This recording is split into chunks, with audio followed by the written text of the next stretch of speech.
This is Clara Barton's speech on women's suffrage. I believe that I must have been born believing in the full right of women to all the privileges and positions with nature and justice accord to her in common with other human beings. Perfectly equal rights. Human rights. There was never any question in my mind in regard to this.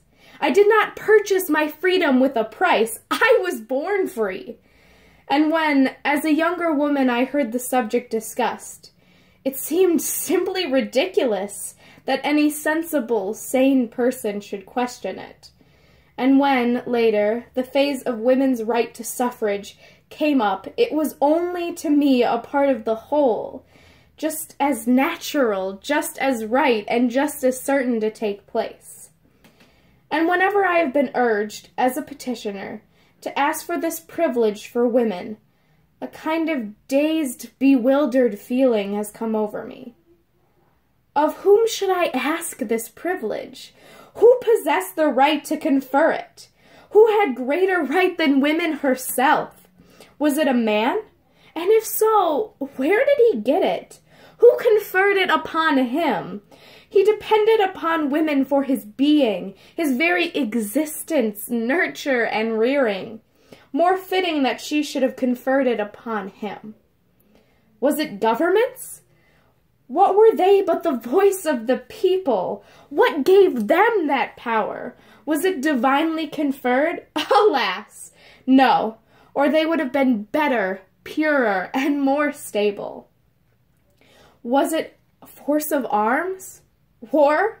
Who furnished the warriors? Who but the mothers? Who reared their sons and taught them that liberty and their country were worth their blood?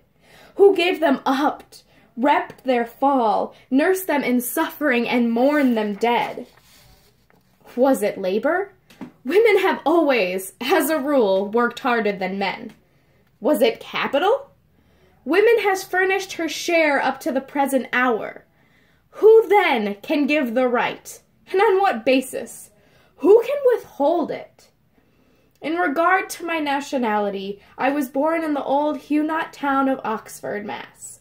My father and mother were born there. My grandfathers and grandmothers, with 2 exceptions, were born, lived, died, and were buried there. There is, once in a while, a monarch who denies the right of man to place a crown upon his head. Only the great Jehovah can crown him and anoint him for his work.